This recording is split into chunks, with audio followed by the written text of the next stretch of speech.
As 2020 Democratic candidates fight for votes in early states, CBS News polling suggests many voters are still not firmly committed to a particular candidate. This is perhaps most evident in Elizabeth Warren's case, who's extended her lead over Joe Biden across early states despite trailing the former vice president in that same poll not too long ago. Joining me now to break down the polls is Kabir Khanna. He is a senior manager with the CBS News Elections Unit.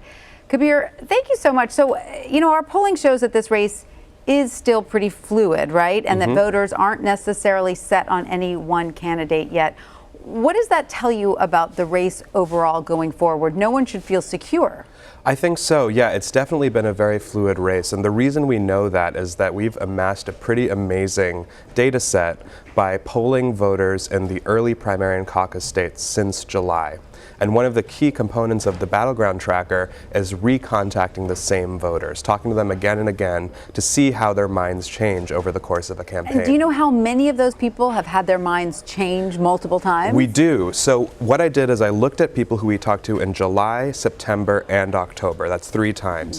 And 40% of them switched who their first choice candidate was at least once in that time frame. Interesting. At least once. So at maybe least once, twice. sometimes more than once, yeah, which is a number that really jumped out at me. Is there any explanation for what it is that these voters are looking for? I mean, it seems to me from reading those sorts of numbers and that kind of fluidity that it may be about the issues becoming more clear, clarifying. I think that's definitely true. There were a few things that popped out as sort of being associated with who switches.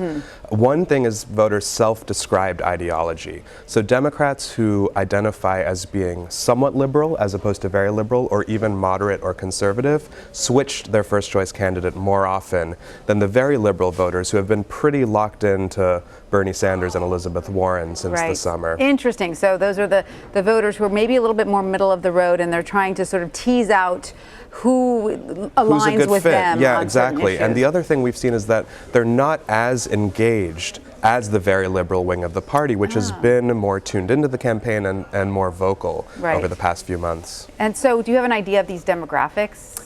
Yeah, well, one interesting demographic difference we found is that white voters, white Democrats in these early states tend to switch more often than black Democrats. And black Democrats are really buttressing Joe Biden's numbers. He's been dominating among that group and they're remaining loyal. They're definitely backing him in strong numbers. Even with 2 other, black candidates in the race, they haven't been able to. We haven't really seen those other candidates gain a lot of traction, but it has been a fluid race, and there's a lot of time to go. People could change their minds yet. And can you tell which candidates have lost the most supporters since you started out? Yes. So we looked at which candidates people were supporting in July, and then looked at each of those groups to see who switched. And one thing that jumps out is that Kamala Harris's July supporters have switched at very high rates. So over 7 in 10 of them changed their minds in the subsequent months. Over 7 in 10. Which is huge. Most of the other top candidates have much lower numbers. And do you have a sense for why that is precisely? We don't know exactly. I'd have to speculate a little bit, but she did have a post-debate high over the summer, and that seems to have really faded. One thing we've seen over and over is that people are considering multiple candidates. Often people are considering 4 candidates at any given time that we talk to them. And many of Kamala Harris's supporters were considering other candidates, including Elizabeth Warren, over the summer.